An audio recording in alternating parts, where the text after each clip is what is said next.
and welcome to the MyWhoosh Sunday Race Club. With 4 race starts, we're going to start with our Category 4 riders, then 3, 2 and 1.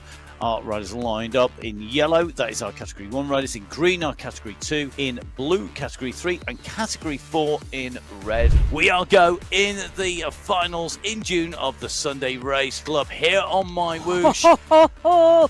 And Tidholm is up and out of the pen and leading the way down the road. We've seen big groups of riders. 9 Category 4 riders went over the top. 14 Category 3 riders. 19 Category 2 riders. And I'm wondering whether we're going to see the entirety of the Category 1 race field go over the top of the aquarium climb together. Georgina Jones here, Nikki Lloyd, Manuela Vasquez, who are the 3 riders left. Now 2 riders left in front of Angel Hadlock, who's moving her way up and through. But she's not having it her own way. No surprises there either, because the Category 3 race field are chasing hard behind. It's going to be a fantastic win here today. In Category 4, in the polka dot skin suit of the fastest mountain climb of the day here in Belgium on the MyWhoosh Sunday Race Club, Katie Bago takes the win. It's Angel Hadlock coming up to take away the win here on the MyWhoosh Sunday Race Club. First rider through the line, the winner in Category 3, it's Angel Hadlock. They're going to sweep round the left-hand bend and they're going to see that finish line. Is Hill going to make it? Will Hill take the win today in Category 3? I think the answer is going to be yes, she will. Philippa Hill takes the win in Category 3. If ever there was a rider who should live on this course, it's Jones, because she is going to make it hers. Georgina Jones does it again here on Alula on the Heritage Climb.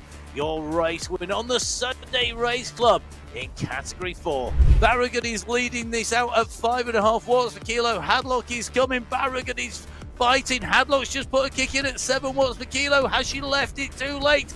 This is going to come down to the line. Will Barragan make it? Barragan's pushing. She's responded. She takes the victory.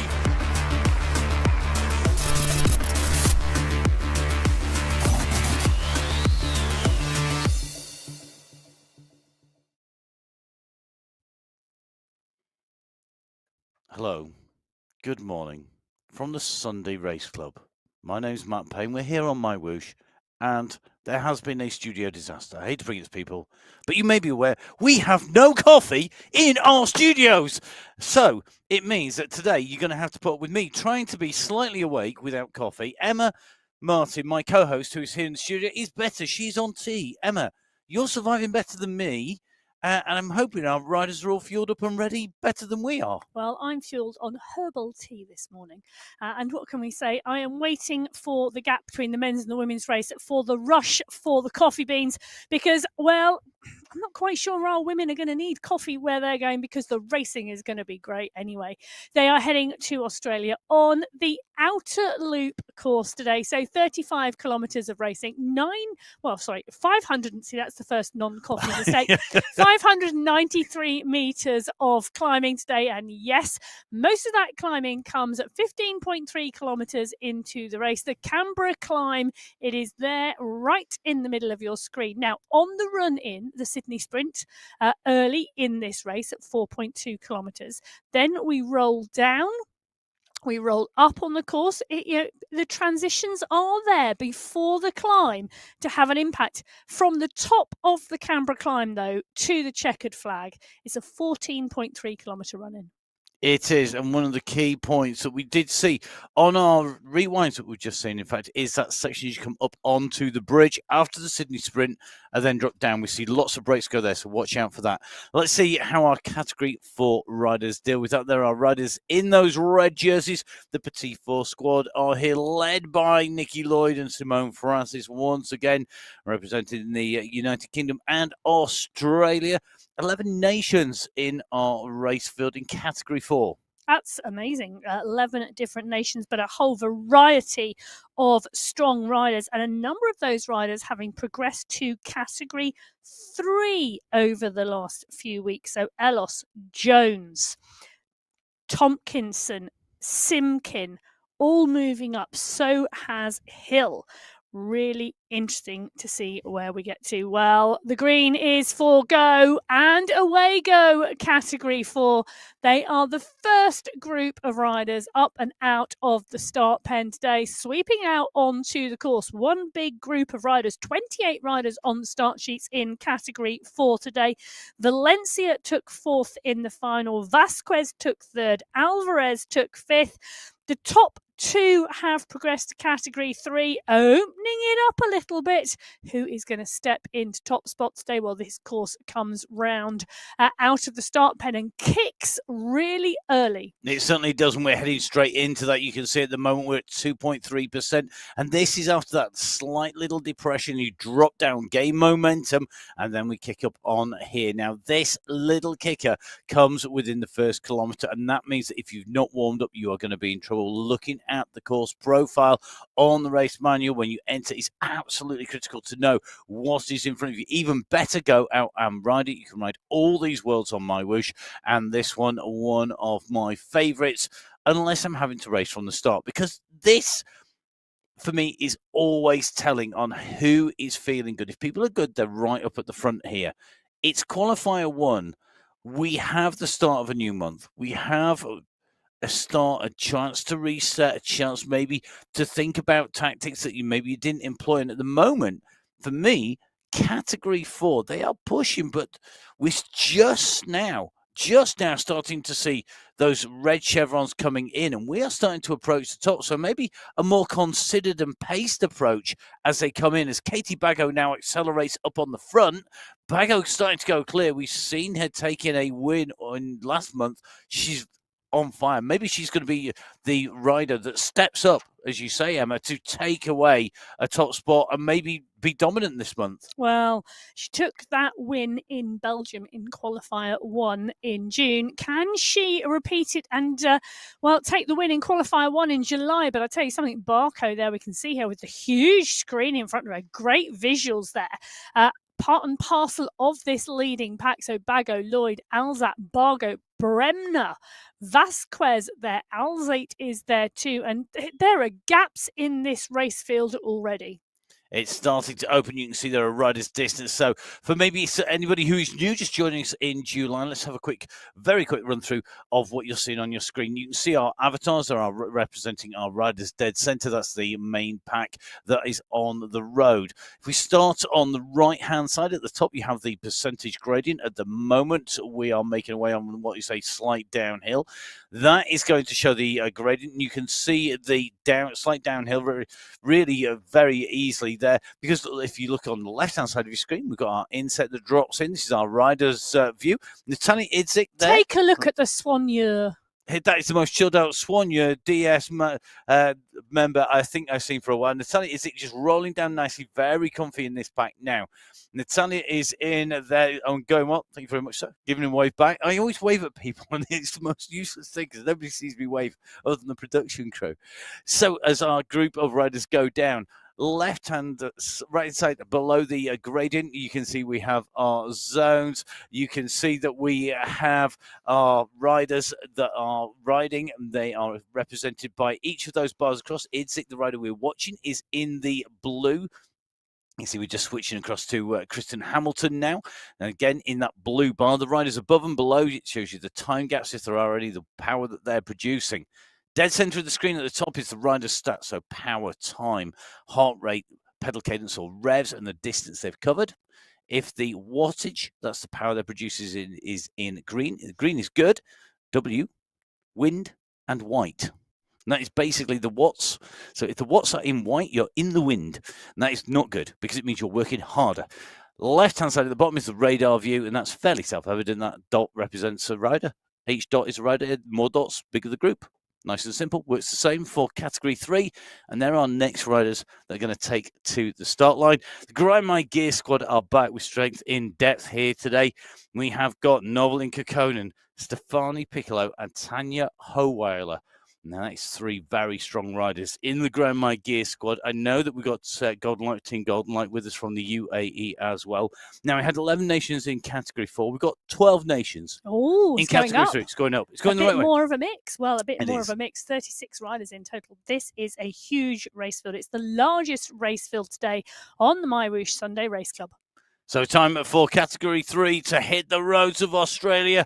It's time to go out onto the outer loop to find out who is going to be able to pull a full loop and who is going to come crashing down, not going to make it right the way around at the front of the race.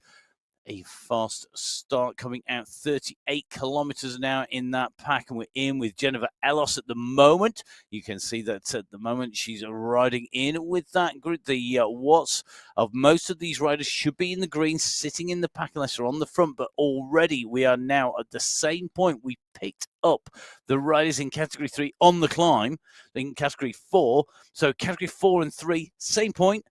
Motoring on in Category 3, getting there a little bit quicker, and now we're seeing a more strung out group here. It's certainly looking more stretched to me already, and we are on the lower slopes of this first little kicker.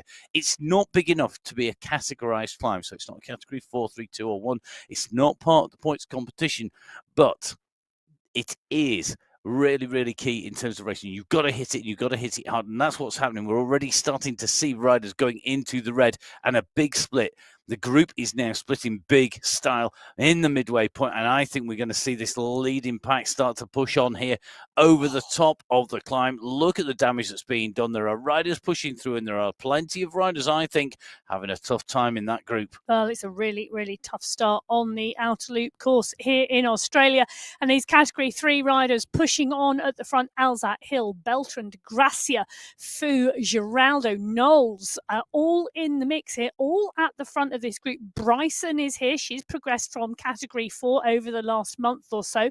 Herrero, Francis are the riders up the front. Well, those are the riders actually at the back of the Category 4 race, but Kekkonen is right up the front of this race.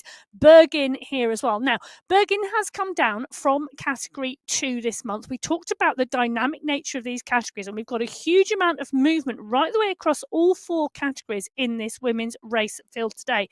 So, as I mentioned, Bergin had been Category 3. She'd moved to Category 2. She's come back to Category 3.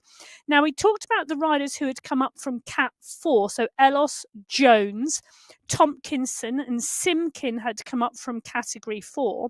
Rebecca Johnson, Rosalina Barragan and Angel Ann Hadlock have moved from Category 3 to Category 2. So there really is a huge amount of movement this month. Matt, explain to our viewers the dynamic categories. I was hoping you were going to do that, but I will do it. It's not a problem. So we have 4 categories in the race club, and that divides the riders. So Category 1 are our elite riders at the top of the tree, and our standard category, the basic standard run-of-the-mill where everybody would be if they were just starting out, or if they're coming back from illness, for example, or maybe if that is where they sit. This could well be, to be fair, my category. Category 4, I feel very identified to them. So what you find is basically we have 4 categories, top to bottom, and they are divided up. Now, that dividing line is not a hard line. It is not set at a fixed number. So we don't take people's power in one metric, and then it's a fixed line that is there permanently. So we don't say, oh, if you can do 17 watts per kilo, that's it. That's the dividing line between 1 and 2. Believe me, it's not. What we have is we have a variation in there, and it moves a little bit in there. It is to give good racing, because it's no good just putting that dividing line down if it fell in between 50 riders who are all within 0.1 of a watt per kilo, if that was on one metric. So the aim is to get great racing. So those fields are divided up. It leaves us with generally slightly smaller Category 1, but then fairly equally sized Categories 2, 3, and 4 in there. And that is all to do with the spread of the power that the riders produce. And the aim of the riders, of course, is to move their way up to the top category. Everybody wants to improve, I'm sure. Rosa Herrero is moving her way up to the front of this Category 3 race at the moment. She's on our screen in real life. She's on our screen right at the front of this pack. And I can see 1, 2, 3, 4, 5, 6, 7, at least 7, if not 8 groups of Category 3 riders. The early part of this race has done real damage. And very, very shortly, we'll give you a call out as to who has made it to the right side, or the the top side of those splits. Indeed we will. Now we're going to go on to our Category 2 races because we have 5 minutes dividing categories 4 and 3, 3 and 2. In Category 2, no teams represented, but we had 11, we had 12. We took one more again. It is now 13 nations in Category 2. Not the same nations either as well, but 13 nations represented in Category 2 who take to the race start here. Qualifier race number 1 in Australia. Away they go on to the course. They know what's coming up. They know that they're going to take this left-hand turn at the end of the pier, at the end of the boardwalk, and they're going to be heading in towards the hill. They're going to turn left as the Category 3 riders go right in front of them. Category 2 can see them as they go around that turn. And it's a very, very busy race field here today. So Category 2, onto the climb, taking the turn. They are now going to have to see where it goes. This is a compact bunch. Grupo Compacto here, Emma. It is very, very much taking one space. It is indeed, and one big group at the moment on the road, swinging around the right-hand corner, which will take them to that early kicker. It hits 7%, this short climb coming up now. Montgomery getting ready, the concentration on Montgomery's face there. As she hits the climb, she's up, she's out the saddle, she's concentrating, she doesn't want to lose the group. This group of Category 2 riders, very, very tight on the road at the moment. One rider not being able to go with them. 25 riders on the start sheets today. Here, Hadlock has come up. As we mentioned before, so is Johnson and Barragan. Going to be really interesting to see what they can do today. Vicky Whitelaw has come down from Category 1 into Category 2 as well. So again, that is going to be interesting to see what Whitelaw can do. Well, right in the middle of this mix, this group going up this climb really tightly together. McAlpine right at the front of the group. Wendy McAlpine finished 5th in the final last week. Sarah Lundin finished 4th. Going to be interesting to see Rebecca Johnson. Well, she has come up from Category 3. This is a baptism of fire in Australia for Johnson. If you're coming up from a category and you are going to go start off, I mean, if you're in Belgium, you've got 6K of flat to kick off your transition from, say, Category 3 to Category 2. This course is not. I mean, Rebecca Johnson right up in this leading group. Look at that. She's done it. She's up in the group. And Challenge 1. Tick. Indeed. Carry on. So, as you come over, this course, Emma, it is really sharp to start off with. It's that real harsh thing, but we then drop over the top and then it levels out. Now that she's made it over in that group, what should she be doing? Resting? Recovering?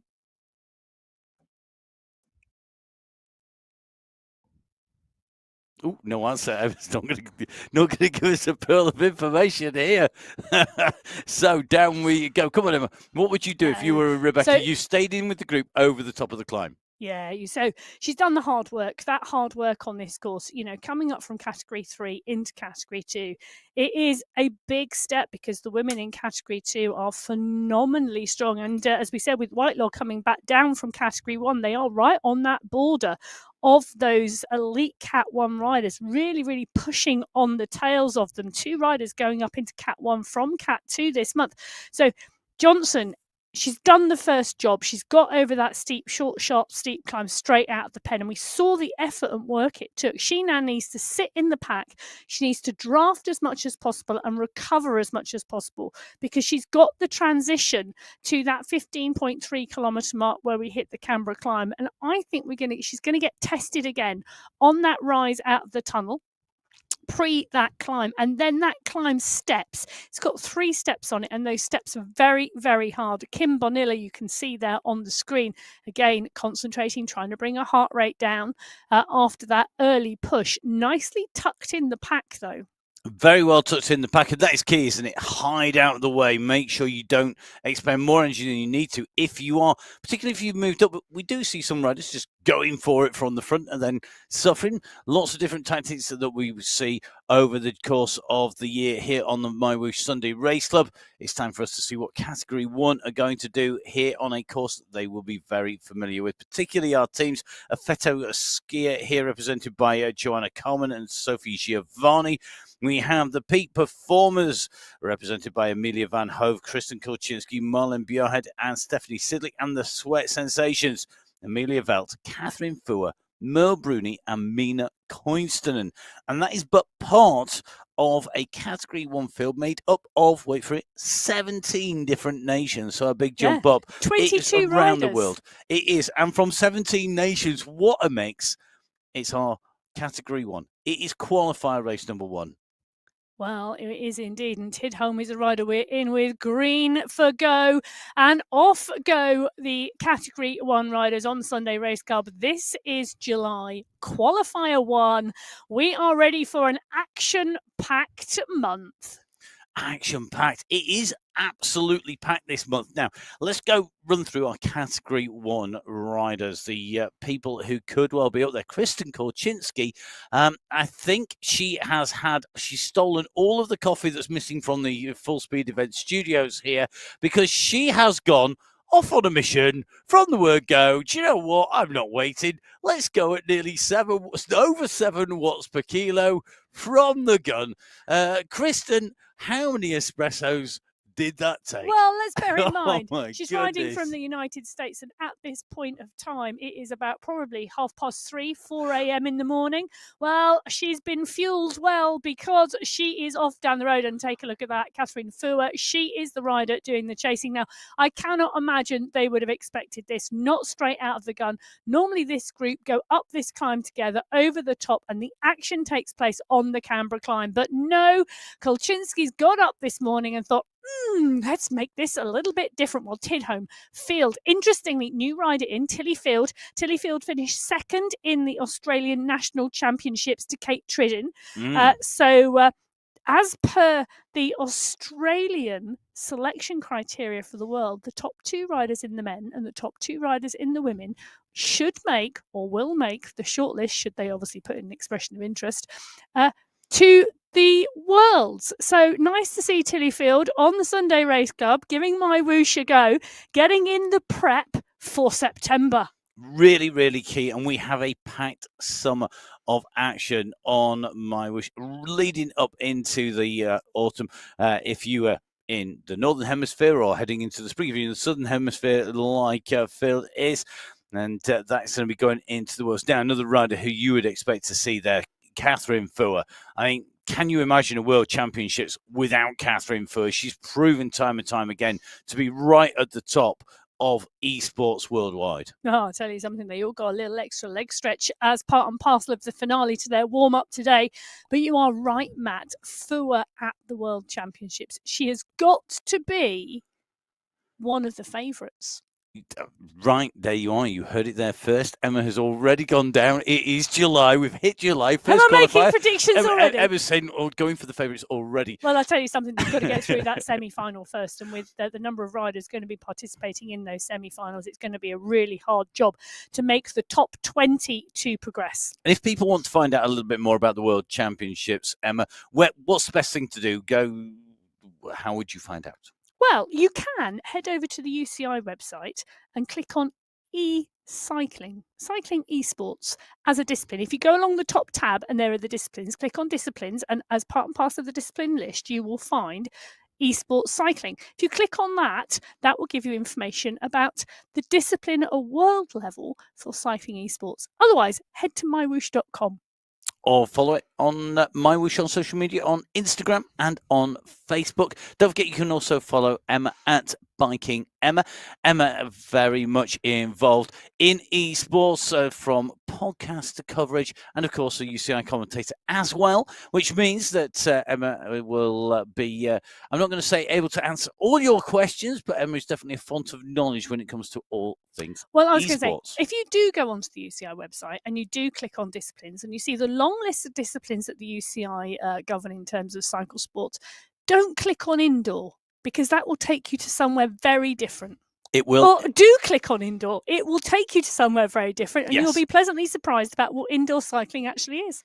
Well, we will see. I don't think the indoor cycling yet to go to the UAE, but of course there's the urban championship. So that's BMX, freestyle, etc. All going to Abu Dhabi. That's heading over at the end of the year. We've got, of course, the Esports World Championship is going to be the e-cycling championships. Looking forward to that as well. Lots of great competition. Will it be the riders we're seeing on our screens in action on there? I know a number of them are going to want to be in there. Will they make it? Well, we'll have to wait to find out. The selection criteria is starting to get published now, and you could do worse than following Emma to work out who's doing what, where, when, and how, and what Emma gets up to. Outside, of course, the Sunday Race Club every single Sunday with me, Matt Payne, and Emma Martin. We're in with Category 3 here, Emma. We are making our way out from the low point of the course in terms of altitude. So we're basically below the water. We've gone down past the Sydney Opera House. We've dived down underground. We're in the tunnels, and we're now ascending. We're starting to catch Category 4 riders. Maybe if we got somebody new watching, which we are getting new viewers all the time, thank you very much for joining us. It may be worth us telling you exactly what happens when the groups come together, because they can see each other, they can interact with each other. They do indeed. So Category 4 are our first group of riders away. They start 5 minutes before Category 3, and as you can see from the bottom left-hand corner of your screen, the leading group in Category 3 is about to catch some of the back markers in the Category 4 race field. Now, there is nothing stopping those Category 4 riders jumping into the pack of Category 3 riders if they are able. The big question is, are they able? Because if they were able, they should be Category 3 riders, and we would see them progress. Or they would be at the very front of Category 4 if they were right on the boundary. So we've got Category 3 right-hand side of your screen, just coming up to the top of the climb out from the aquarium. Left-hand side of your screen, just heading in and through the sprint. The first of those sprint banners, the green banners, representing the green skin suit that's awarded for the rider who takes the maximum points going through. So underneath the first banner they go. The sprint distance here today, 300 meters. Kolchinsky has started to push on back through at the front of this group. They are not letting riders get back into this group. We've got at least one rider dropped off the back, and there's a lot of push here now. It looks like McCarthy has gone for the sprint here. She's maybe wanted just to take away the sprint jersey, but Kolchinsky wants to do something about that. I don't think she'll be able to. I think Kolchinsky coming into that sprint first. Let's have a look at the times. She hasn't beaten the time. It is 1.059 seconds slower for Kaczynski than McCarthy. Interesting to note, though, that you can see that Knowles went flying through there in Category 3, as did Musa Al-Mansouri as well. Yeah. So Al-Mansouri, one of our real regular riders, she knows this. She knows the courses and the racing inside out. I mean, really regular rider.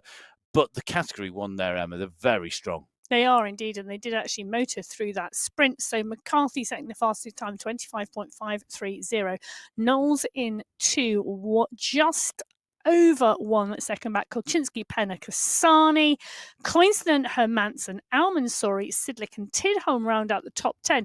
But that rest of that Category 3 pack completely intermingled in terms of time with the Category 1 pack. So that Category 3 pack at that point in time through that Sydney sprint, they were motoring. And Category 2, not motoring by inference.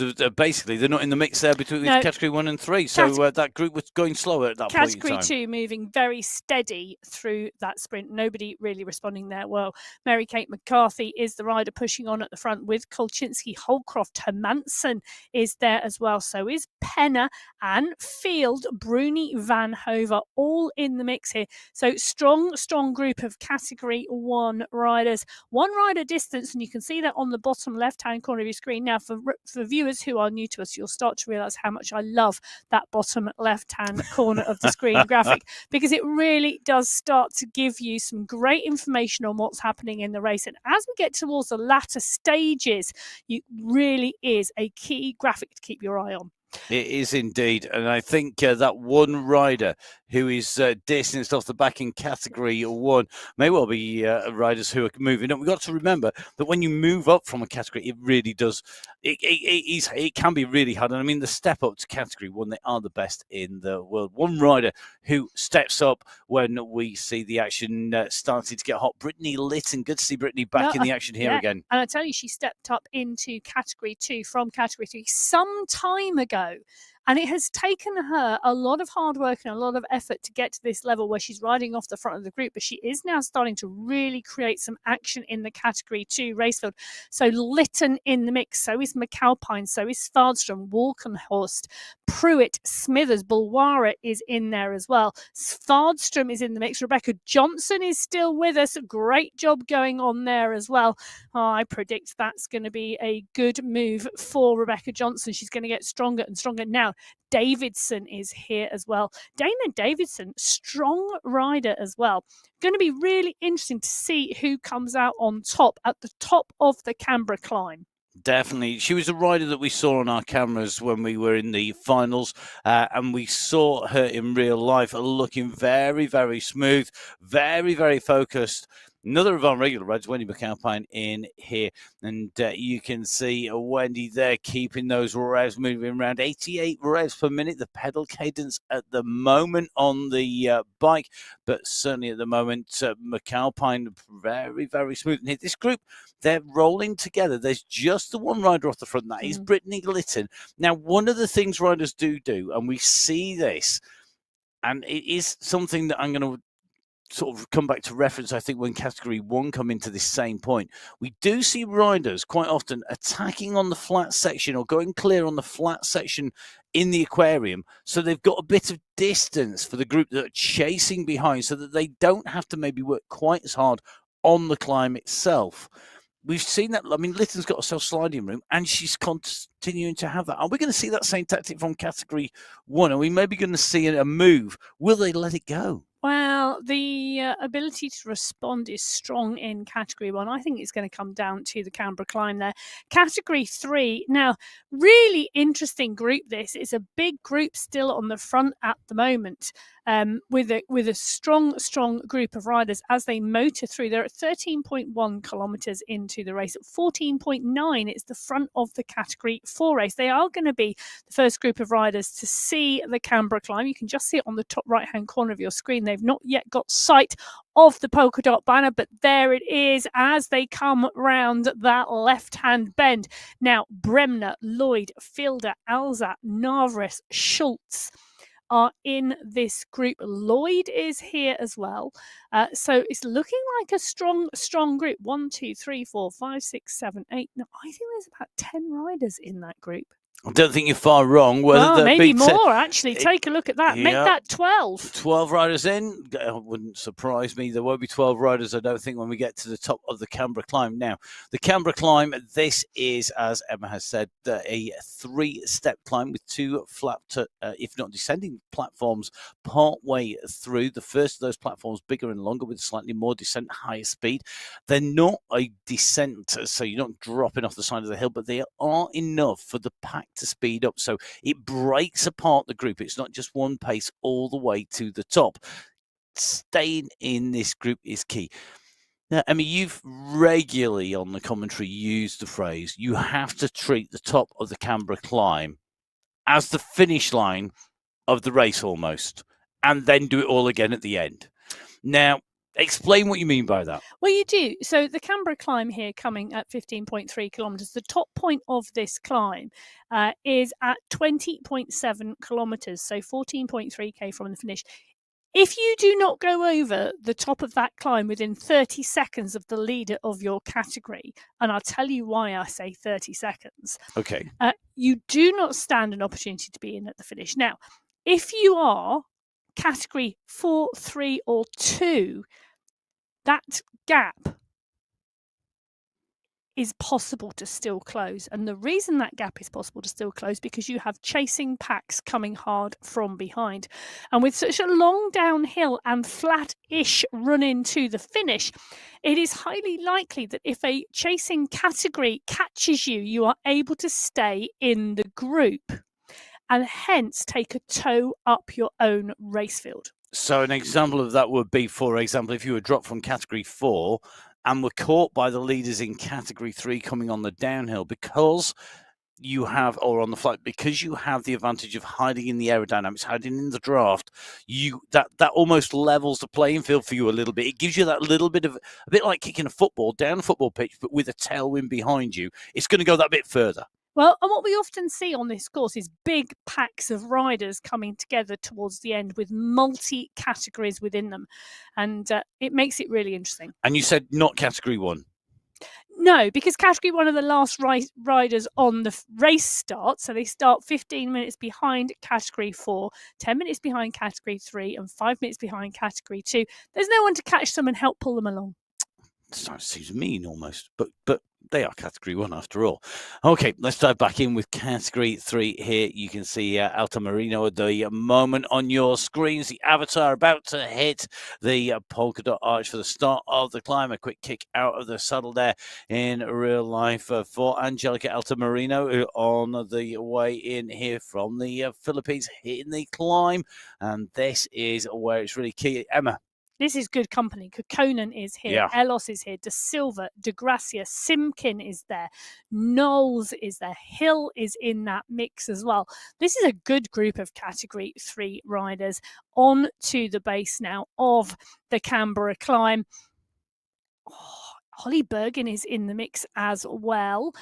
It's going to be good, this climb. It's going to be hard. Category 3, I think, are going to find today a tough day out at the office, maybe more so than normal because of the quality of that race field. It just keeps on going up and up in all of our categories. If you have joined our race fields and you're watching this back maybe later or even live, thank you very much for keeping us entertained. We really love to watch the action in all of our categories. Category 4 at the moment is 16.4 kilometers. Category 3, 15.7. Category 2, well, they're at 13.1, having a little bit more of a pedestrian run out maybe than Category 3, which was shown in that sprint. But Category 1, well, they are now coming up to the top of the ascent, out from underwater, out from the aquarium, and you can see that that group is basically together on what is a potential attacking point. We've not yet seen the move go, or are we? Are we going to see a move go over the top? Well, not long to find out. Well, Mo Bruni is at the front of that Category 1 raceback, but Hermansen is there, Holdcroft, Bruni, Sidlick, McCarthy, Penner, all in the mix. Field is here too. Now, Lisa Hermansen, she's a rider who likes, I was going to say, specific types of courses. She's quite a punchy rider. Different courses suit different riders, don't they, Matt? They do. I think Lisa Hermansen is a rider who races, if I had to sum her up, probably I would use the word fierce. Fierce. She's great on Belgium.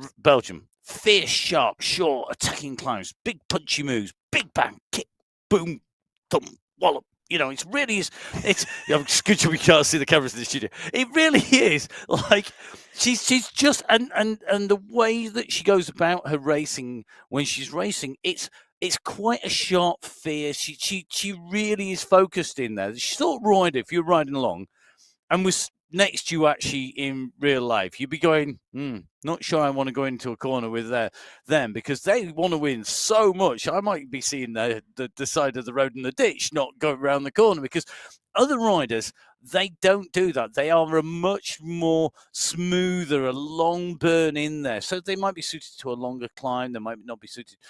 That explosiveness, I think, in personality and in physical performance really works. But that's the great thing about Sunday Race Club. We have so many courses on MyWhoosh, so many different race routes. I know, I mean, you do the old school, print it out, put it in the book. Your book is getting quite encyclopedic with the volume of race routes that we use. I have every race route that I have ever commentated on, and probably some that I haven't, all annotated with commentary notes, including the MyWhoosh Championships, ever since I started on MyWhoosh. And I guess you're going to be doing the same for the GCC Summer Championships that's coming up next week. Oh, yes, I will do indeed. And we shall be commentating from Monday through to Friday on that 5-day stage race. Really looking forward to that. And I love a little mini tour. 5 stages, 5 days. two groups of riders.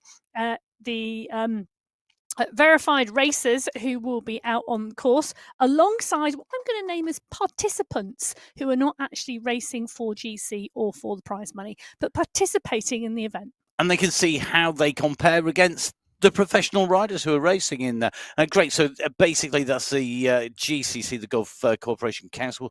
So if you're a resident or a citizen of the UAE, Bahrain, Saudi Arabia, Oman, Qatar, or Kuwait, you can basically take part in the racing, whether you live there or whether you're a citizen. And they're all those people are going to be out there able to compare their performances against somebody who's out and racing at the top level and who may be going to take away the championship win. I can't wait to do that. Please do join us. And before our category 2 explode into action, I'm just going to say, subscribe, hit the button on YouTube. It's really simple to do. If I can do it, you can do it.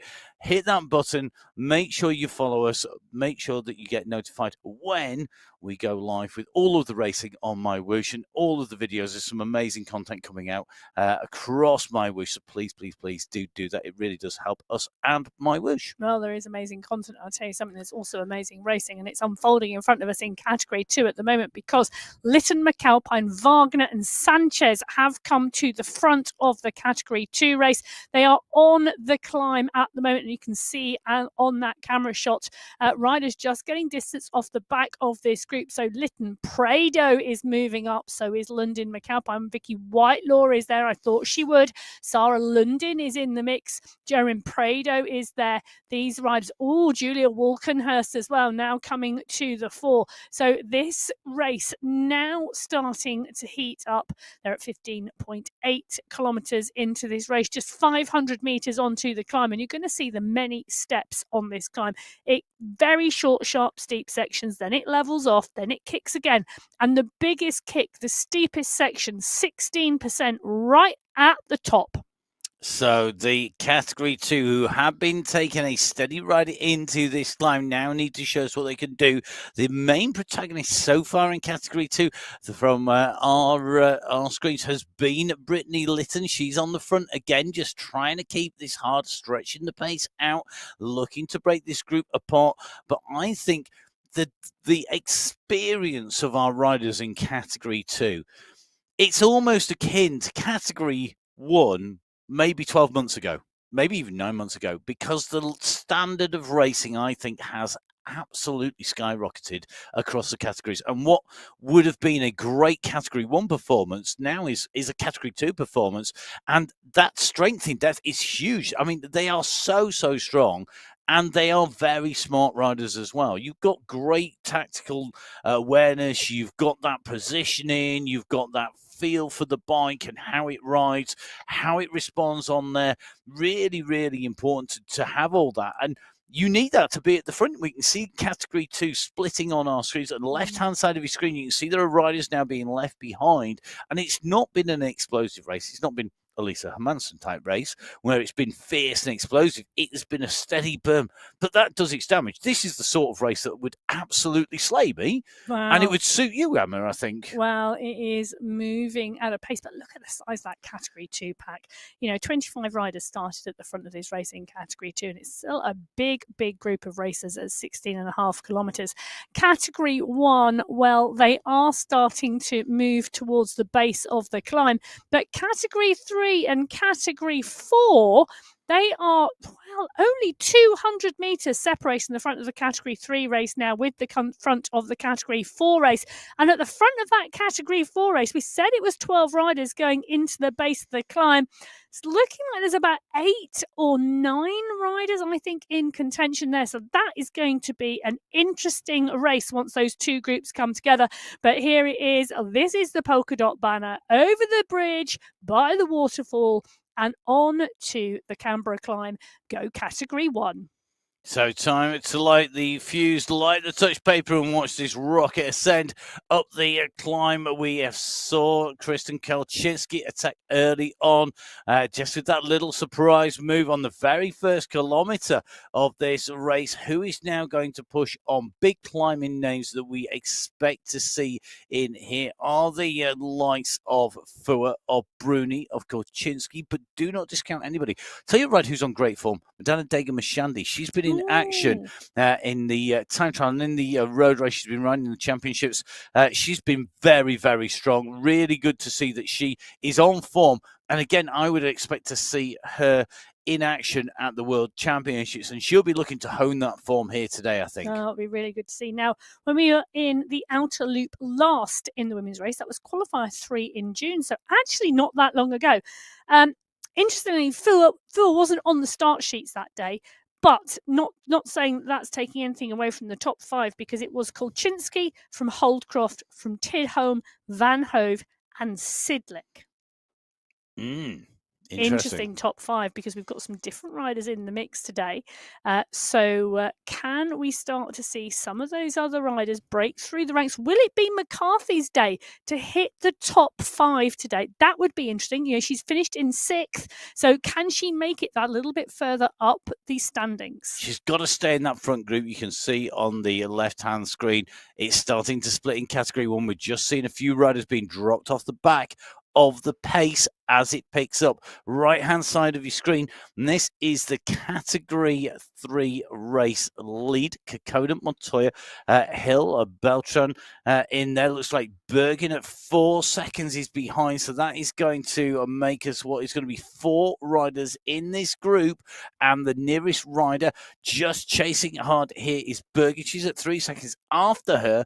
It's 40 seconds or so back to Alta Marino, to De Silva, De Grazia. So a big gap back then afterwards. So we just see Bergen making her way onto the back of this group. Good effort. That's a big effort to get on, but she's got to stay in contention. It's that phrase that you used, Emma. Stay at the. You've got to treat this as your finish line up at the top. Now, these riders are about to catch the Category 4 riders.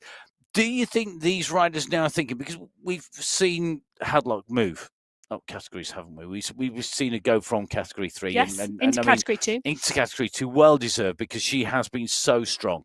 I think that's left the door open a little bit, and now these riders are thinking, this could be the day. Aren't they going to start overthinking this? They're going to start thinking, oh, this is I know that we've got one less contender in here. It's my day. And then they find they've got Holly Bergen stuck in there, and all of a sudden, well, actually, we've got loads of people in the mix again. Well, I think Kokkonen, Hill, Montoya, Beltran, and Bergen are strong racers. They are not new to racing, none of them. No. They know what they are doing. They are clear with their plans, and they know how to execute them, and they know, how to respond when things happen that are not expected. But working their way now into the top 10 on the road, bearing in mind those Category 4 races started 5 minutes beforehand, well, they'll have a plan. They will, and we saw Category 3 rocketing through that early sprint. They put in the pace in early. They've caught back the groups in Category 4. We are really seeing a move there by Category 3. That pace is super hot in 3, and it's resulted in this catch. They're nearly at the front of Category 4. Wow.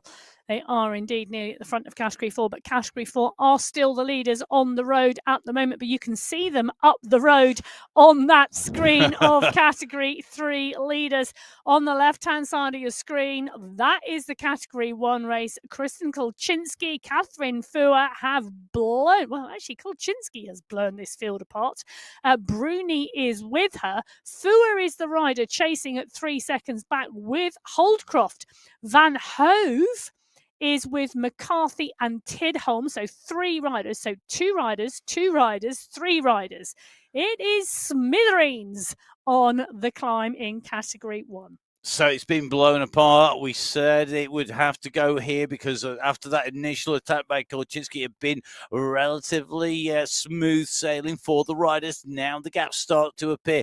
Kolczynski, Fua and Bruni, the three riders at the front of Category 1.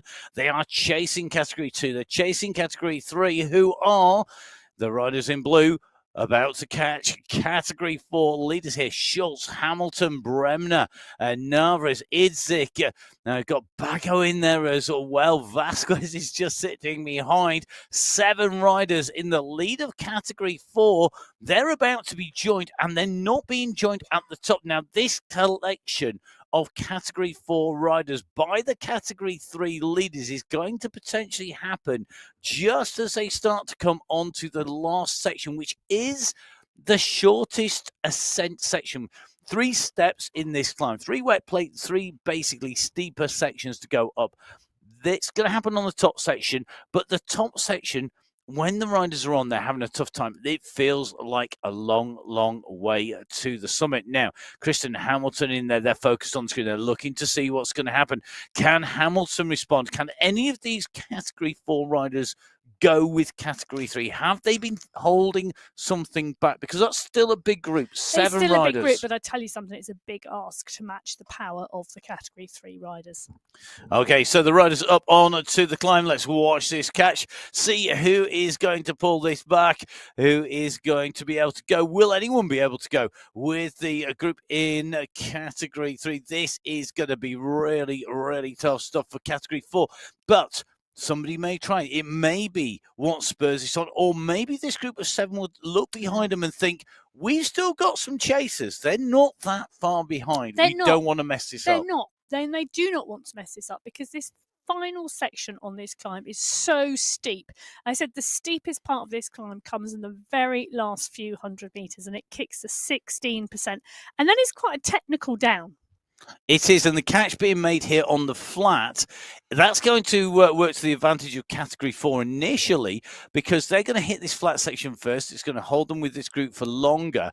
And it does mean that as we hit the first part of the steeper section, it's coming any second now. Here we go. We're going into it, and the gradient's going to go right up here. This is having ridden this is a great climb to ride up, but racing up it very, very tough. We hit the steep section, Category 3 start coming through. Just looking at the group behind, let's have a look at what's happening.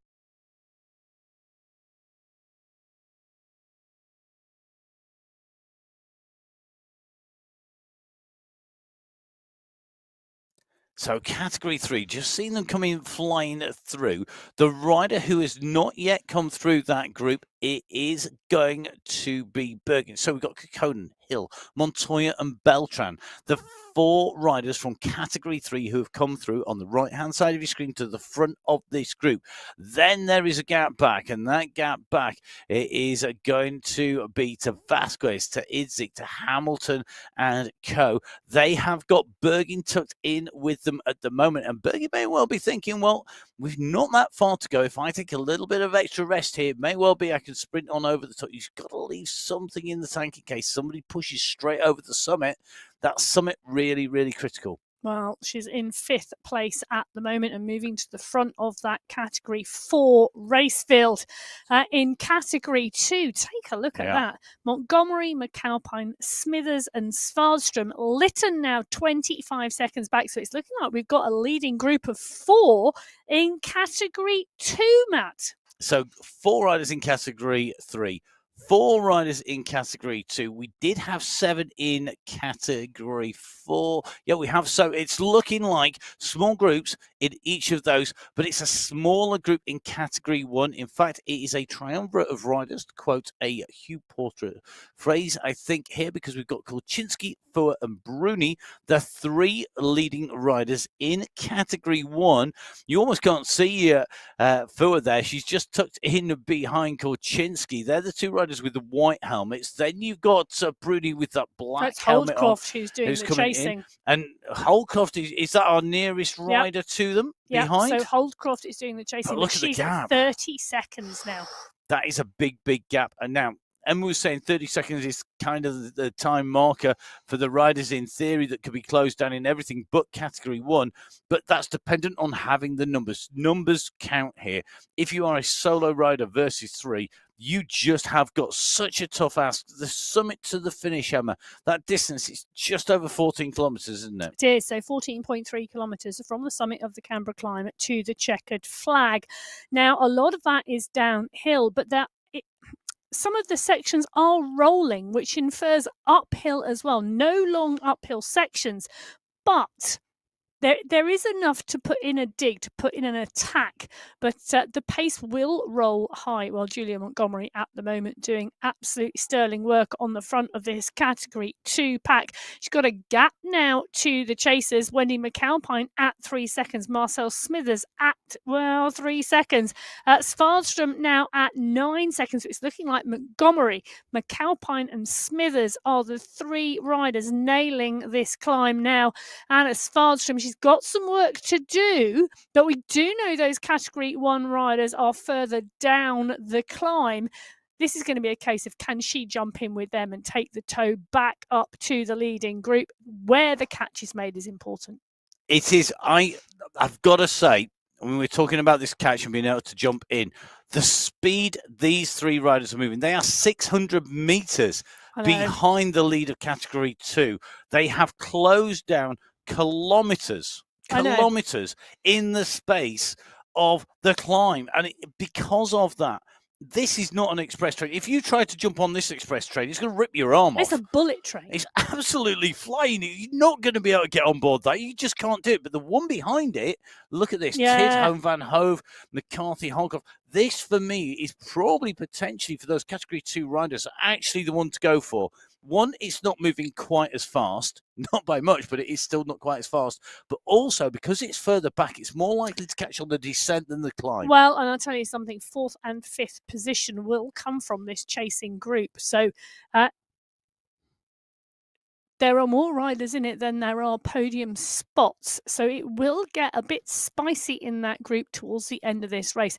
But Bruni, Kolczynski and Fua, the 3 riders clear at the moment. They're now on the final section.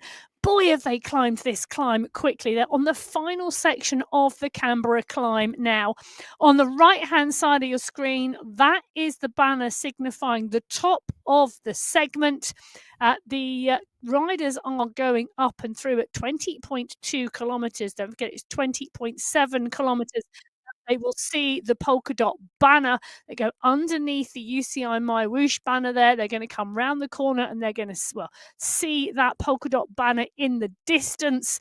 They are not there yet, but Kekkonen, Beltran, Hill, Montoya, Bergin now at 18 seconds back. And Emma, the summit here, we've got this U-shaped turn at the very top. We've got a long straight up to it. We do a U-E at the top, and we come back down again, basically. We're going back down as a very similar profile to start off with. That flat section on the top, that is literally your opportunity to get back on, because the moment that the leaders, anyone in front goes into that descent, they are going to be flying away, aren't they? And that speed picks up, the distance increases, that simple physics. Let's see how that goes. Now, category 4 are motoring. Category 3 doing the same.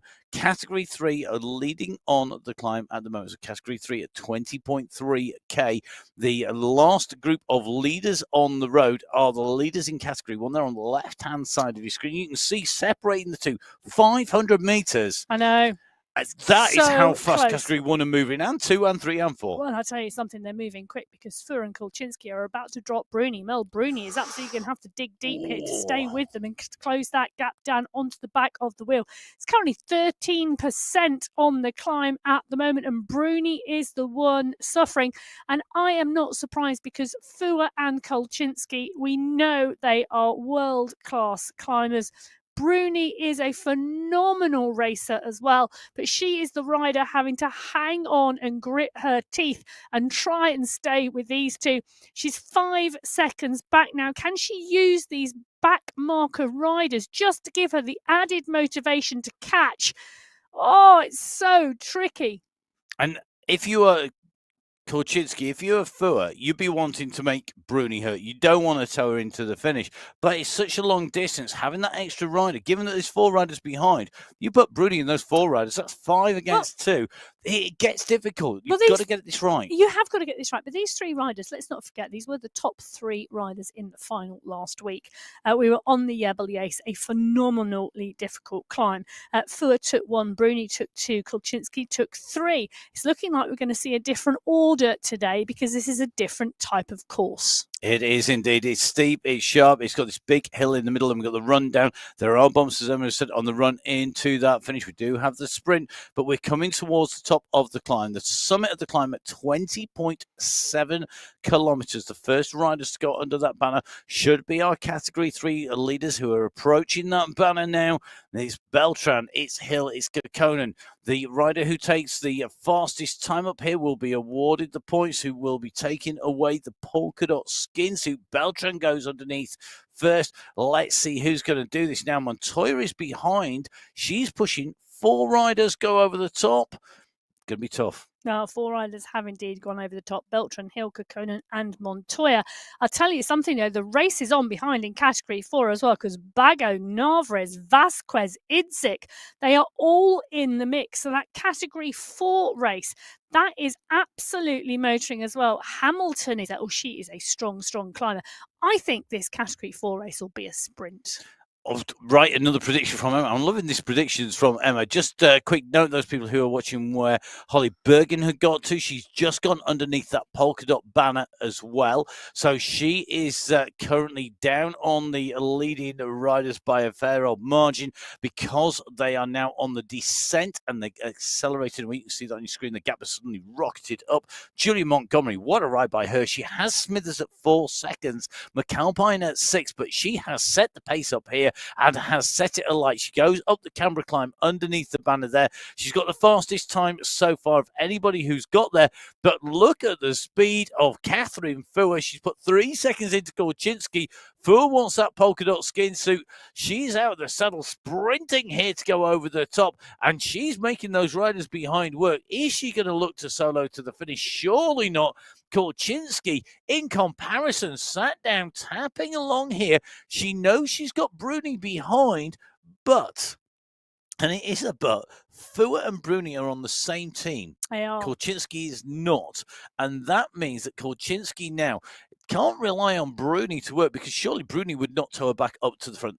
Here's the screen. It's live. This will change as we go. Emma, take us through from the top. Well, Catherine Fua setting the fastest time up the Canberra climb today, 16 minutes 50 seconds. 8 seconds faster than Korchinski and 18 seconds faster than her teammate in the Sweat Sensations, Bruni.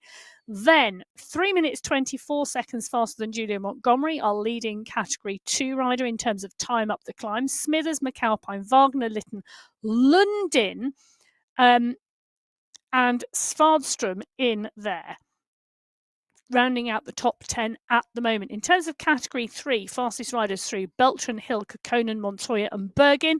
And in Category 4, Vasquez sets the fastest time up the climb, followed by Idzik, Bago, Hamilton and Narvaez. All these results, all live at the moment. Don't forget, of course, that all these can change as riders come through, because it is the fastest time on those segments. And we do see people racing just to complete the climb fastest or to complete the sprint fastest. That could be your training. Yeah, exactly. And actually, you might not be racing anybody else. You might be racing yourself in terms of the time you set last time on the climb and the fact you want to go faster next time. And those could be your objectives for the race. And there's lots of great ways to train and race on MyWhoosh. You can jump on board. Don't forget, of course, there are the videos on demand. There's the live workouts as well, all of which you can target. So you just need to make sure that you jump on board there and keep your eyes open, because those live ones, there's some special guests coming. You need, though, to make sure that you keep your eyes on MyWhoosh. So the more often you go on and you ride on MyWhoosh, the more likely you are to find yourself with somebody on there who's going to be taking you through some training. Yeah, it's always the option. Some of the video on demand training sessions, they're very, very good with Coach Liz. Yeah. I was saying I happened to talk to Emma immediately after she'd done that session. She was buzzing after it. It was really, really good. The fact that you've actually got, I mean, I know it's a video, but you've actually got someone with you the whole time doing the session with you, and you can see they're working just as hard as you. So actually, the time goes really quickly, and you feel much better. And that is from somebody who is a coach. So it's a bit like, liked it a lot. Exactly right. In with Catherine Ford. She's a rider who doesn't need much coaching on anything, I don't think, at the moment. Although we have seen her go out. We know that when she was struggling just with some of those longer climbs, she went out and trained herself to be better on those long climbs. She put in a training block, out climbing big long hills, out doing those climbs, out on MyWhoosh doing the training on those really long climbs, and it paid off. And now we're struggling to find a chink in the armour. And that's it, isn't it? Because our new viewers will not know, unless you have followed the MyWhoosh Sunday Race Club for the last 18 months, you will not know that Catherine Ford always used to get beaten on a long climb. She couldn't stay with the front group of Category 1 riders. She identified that weakness, and last summer she took a 5-week block and out she went, and she dedicated that to climbing. To ascending, to getting that pacing, the timing, the practice to do that, and it is about making sure you look at what you do, identify those weaknesses and get those strengths, and of course enjoying it as well. Yes. And that is really, really key. If you are out enjoying your riding, your racing, you go faster. Happy riders are fast riders. One of Matt's golden rules. Have loads, don't abide by any of them. But in the old do as I say, not as I do scheme, which includes eating lots of ice cream and drinking lots of coffee, it is definitely the case that if you can identify your wins, go out, train it, go do the training, and then enjoy your racing, you're going to have a very tough combination to beat. And that is what Catherine Ford is. Wow. Absolutely tough to beat. She is tough to beat, but she has got a job on her hands today because Kolchinsky is coming. Kolchinsky is motoring at the moment on this descent. She is flying down here. She's at 10 seconds at the moment behind Fua. Interesting to see the chase is on behind as well. I tell you, there's a lot of riders trying to hang on to Kolchinsky's wheel, and that includes a number of Category 2 riders.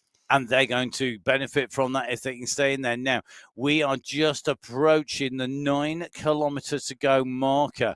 We're a couple of 100 metres off that. The gap is 8 seconds. Are we going to see a pursuit for 9K, the world's longest pursuit pretty much in the history of MyWhoosh, I think, for 2 riders, if they stay separated? It's 8 seconds at the moment. We've hit 26K to go. 26K covered, 9K to go for Catherine Ford. And you can just see she is motoring Category 1, Category 2, and Category 3 and Category 4, all battling it out here. Julia Montgomery, Wendy McAlpine, and Marcel Smithers are down in here in Category 2. They are flying along, but look at this. You've got Bago in there. You've got Hamilton. You've got Idzik in here. And these are the leaders in Category 4. And they are hitching a lift. They're doing exactly what you said, Emma, there. They've had this fast group of Category 2 come through, and they are jumping on board. Well, they are indeed jumping on board, and the groups are now forming on the road. But I tell you something, Catherine Ford is motoring her way through that race field. We may see Ford come in first today as the leader of the race. Emma preceded that with a may. I said I'm going to go with it's highly likely, if not an almost certainty. But this is bike racing. Anything can happen.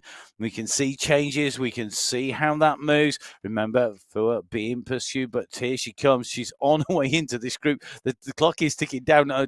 Through she goes. At the moment, she's a bit like a rocket on takeoff. She's absolutely hammering. Look at the speed of our Category 1 race leader.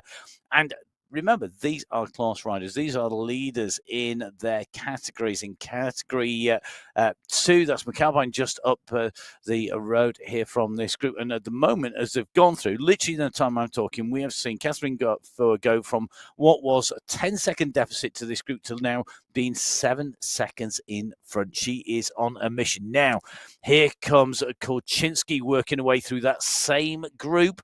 Are they going to try and go with her? They are, and they are trying to sit on the wheel, we've got Category 2 riders sitting on the wheel of Kolczynski. So you can see that yellow figure just at the front of this train. That's Kolczynski, the locomotive pulling along Category 2. We've got Category 3 holding Category 4. This could be the critical moment in this race. Who can stay with the pace and power the longest? You've got Bago, you've got Hamilton. They are kicking down here, but it looks like they're not going to use it to their advantage enough, because Idzik is back in with that group, and it looks like the Category 4 leaders have all survived the fly past by both Kolczynski and MyWhoosh.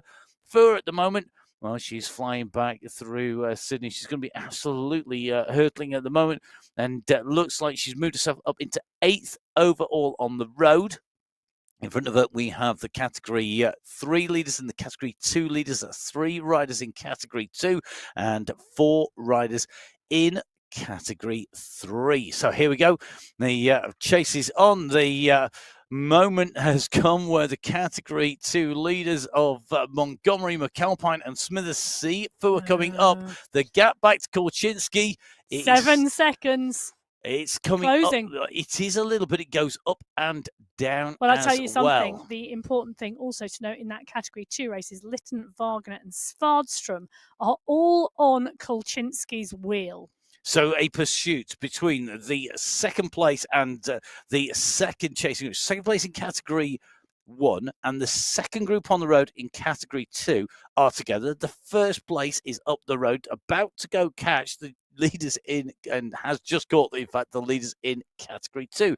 This is going to be very interesting indeed. What will it do to the race in Category 2? What will happen to the riders? Kolczynski now starts to push. She's going, I think, to pull clear of those Category 2 riders behind. I think the gap is going to go. It's 1 second or so. Oh, it's so close. They are almost on a wheel. And we're going to see the leaders in the Category 2 in front. It's 6 seconds now. Kolczynski's effort here is continuing to pay dividends. Meanwhile, it's not that far back to the Category 4 leaders. We are going to see, I think, all 4 categories coming in and through. Hopefully, we'll be able to bring all of those race finishes, because I think they're going to come thick and fast. We are approaching the 30-kilometre marker, which will leave us 5K to go. At the moment, things are frantic on the road. Well, they are indeed. Mel Bruni currently in 15th place. She's lying 3rd in the Category 1 race at the moment. She holds the fastest time on this course. So back in January, Lou Bates, 61 minutes. February, Fua took the win, 60 minutes. Bruni took the win in March, 57.35. Blew it apart with a fast race. She also took the win in April, 59.25. Fua took the win in May, 63 minutes. Kolczynski went sub-60 in June, 59.18. Bruni is the fastest winner on this course. Do remember when you're listening to those stats there that the backstory to every one of those is different. Yes. It's not the same race pattern, the same races, the same attacking points, the same pace on. It may be a long flat stretch was ridden very fast in one and not in the other. It may be that the climb was taken faster. All those things add to the mix. The size of the groups, the amount of draft available, how the riders are feeling, where it is in the train. Dynamics and tactics of these races are phenomenal. Because actually what it does show you, those times in terms of those winning times since January, is not every race runs the same. You look at a race course, don't ever make an assumption about how the race is going to go. No, you're going to get proved wrong. It happens to us all the time on the commentary when we look at a course and go, what do we think is going to happen? And it never does. So let's see how we're going now. On the course, right-hand side, leader, Catherine Fua in Category 1. Left-hand side, chaser, Kolczynski. Gap. It was 8 seconds they hit the base of the climb. Guess what it is? It's 8 seconds again. This pursuit, they are so evenly matched. And the gap was made by Fua over the top of the climb, doing what I've said. They're treating it as her finish line. Well, it may well be that what was done there makes it count, but they're on one screen. That's Fua that you can see front and center. The little yellow dot behind that's in the distance that we can see on some of these longer straights, that is Kolczynski, and they are continuing to push. Now, the gaps are live time gaps. They are worked out by distance and speed computation. It is not done from distance from a fixed point to a fixed point in the time it takes. So that means they're going to yo-yo up and down. Into the sprint they go. Did you just see that? Catherine Yeah. Fuhr has just asked the leader in the Category 2 competition to work with her. I'm not surprised because it's in both their interests. They're being chased down. Smithers and McAlpine in Category 2 are chasing Montgomery. Kolchinsky is chasing Fuhr. Everybody here has to work. If they don't all fall off the bike at the end of this race, I'm going to be really surprised because this is going to come down to what they can do on this run-in. Now, the first three riders have actually gone through the sprint. Philippa Hill going through with Beltran and Montoya at the front of the race. They're your three leaders. But here comes everybody else. They're motoring through. Who's got the faster time? It's the chasers. It is Kolchinsky and McAlpine and Lytton. Look at that, the gap, Emma, though. Well, they are chasing. So Lytton and McAlpine are with Kolchinsky. Kolchinsky chasing Fuhr. Lytton and McAlpine are chasing Montgomery, Smithers, London and Wagner. So it is all on racing at the moment. So Category 1, Category 2 and Category 3, because Holly Bergin, who's in 6th place there, she is chasing Hill, Beltran and Montoya in that Category 3 race. So we've got the leaders in Category 1, Category 2 and Category 3 through the final sprint now. They are on that run into the finish. They've got 3.5 kilometres to go. It is going to be full bore to the finish line today. Nobody can back off for a second here. If you ease off, you're in danger of being caught. You're in danger of being caught. And remember that the chasers that we're focused on as being chasers are being chased themselves as well, because there is a train of riders. Huge race field taken to the start line. There are riders scattered across the entire Australian outer loop course, all working to get to that finish as fast as possible. Now, Montgomery working with Fuhr here, taking a turn on the front. Fuhr now goes over the top as well. They have to be careful here that they don't go too hard too soon. They've got to get the pacing right. At the moment, that gap is 9 seconds. Keep an eye on that and the base of your screen on the ticker on the right-hand side. At the moment, though, back in with Category 3, the leaders on the road. Beltran here pushing. Lorena Beltran surely due a big win here. She's been so near. I don't think Beltran has taken a win yet that I can remember. She's been knocking on that door, though, hasn't she? She's been in the top 5 so almost regularly. every week. Oh, regular. So we got Hill, we got Beltran, we've got Montoya. So if the three leaders, all three will want this. They all want to win in Category 3. It's been frantic from the word go. And it's indicated we're going to be at 33 kilometres before the Category 3 are caught by Category 1. And that is a long, long time. I think that's possibly the longest escape. And it's only come back quick because you've got Fuhr and Kolchinsky knocking chunks out of each other with Bruni on the climb. And then this massive pursuit effort's come back in. Well, Fuhr look at chasing. this. Look at the bottom left-hand corner of your screen at the moment. The three riders in Category 3 out front, about to be caught by Catherine Fuhr, who has the leader of the Category 2 race 4 seconds back. The second place rider in the Category 1 place about to go up and over the first place rider in the Category 2 race. But the rest of the Category 2 race field are coming. This is getting absolutely crucial as Catherine Fuhr goes into P1 on the road. Category 1 started 15 minutes behind Category 4, 10 minutes behind Category 3. Category 4 led the race for a significant period of time until the Category 3 leaders pulled them back. And while Catherine Fuhr has now gone over the top of Hill, Montoya and Beltran, she's got 7 seconds on Kolchinsky and she's got 1,500 metres to go. And anything could happen in those 1,500 metres if Fuhr has misjudged this. If she blows, she could lose the group. She could lose the lead. She can find herself in trouble here. That gap will tumble. It may be running at around 8 to 9 seconds on average to Kolchinsky. It's currently showing around that marker once again. But if you get this wrong, if either of these two riders get the pacing wrong, they will hemorrhage time, because when you go into that run, you blow, You don't just go slow. It's like somebody threw a parachute out behind you. These two are trying to stay out. They're trying to stay fast. They're trying to hide behind people whilst they're there. They're not there for Fua. They are there for Kolchinsky. Fua's had the full advantage of every single rider she's caught up to on the way through, but she's having to do it solo. Meanwhile, you can see that Kolchinsky has got Montgomery in with her. I think she's going to be buying a drink of some sort for Montgomery if she can get there. Will she make it? I'm not sure she will. She's coming up on the leaders in Category 3. They're just in front on the left-hand side of your screen. That should help her with a little bit more aerodynamic drafting, but time is running out. We're at 500 meters to go for Catherine Fua. We are indeed at 500 meters to go, and the rest of the bike riders in this race in Category 3, in Category 2 and in Category 4 need to remember these are world-class e-sports riders. They are world class. So when they come past you absolutely flying like Fua is at the moment, do not be despondent. Fua is pushing at the moment. She's got 200 meters to go. She's going to come round the corner. She's going to see the UCI banner. Catherine Fua is going to win Qualifier 1 on the Sunday Race Club. Catherine Fua, your winner today.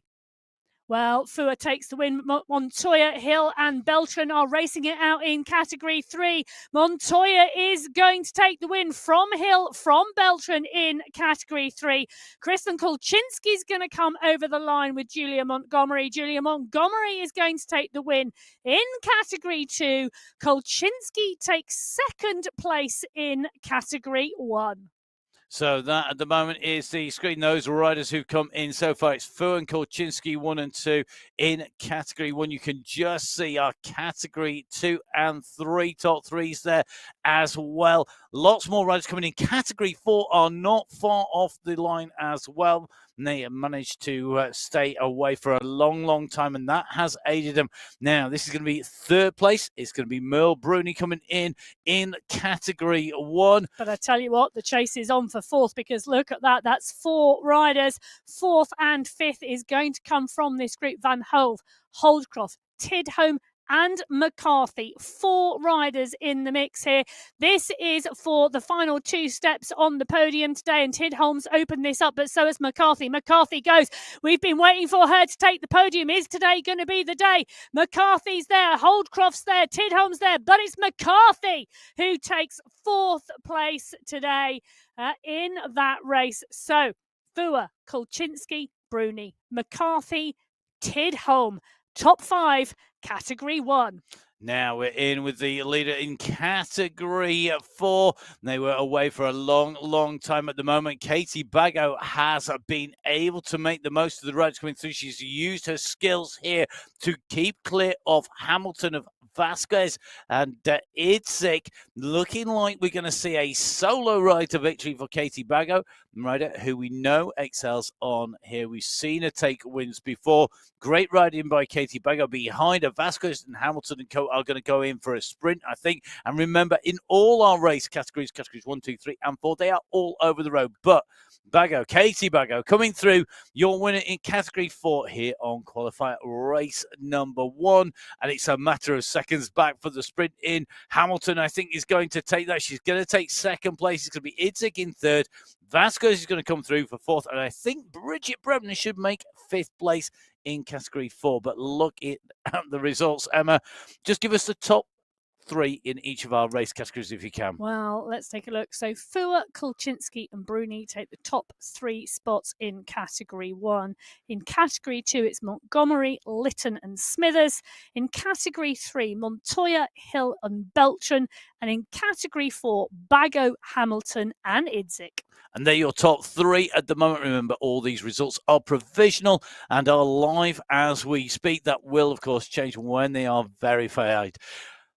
We have just seen an amazing start to July qualifier race number 1. A quick reminder for you, don't forget, not only will we be back for the men's race, we will be here all next week. Make sure you subscribe to the YouTube channel for the GCC Summer Championships. Watch some more great racing in our women's race field. Emma will be with me, or should I say I will be with Emma for those races as well. Looking forward to them. But as always, a pleasure putting words to the action. We will be back with the men's race. That is coming up very shortly indeed. Please make sure you tune in for that. Give Emma a follow on social media at Biking Emma. And you can follow me at Matt Fix the Pain. Make sure you follow MyWhoosh for all of those updates and subscribe to the YouTube channel, to Twitch Live, whichever you go for. We love to have your support. Thank you very, very much. But from Emma, from me, and from all of the team behind the scenes at MyWhoosh, it's time to say stay safe. We will see you again very shortly. Goodbye. Goodbye.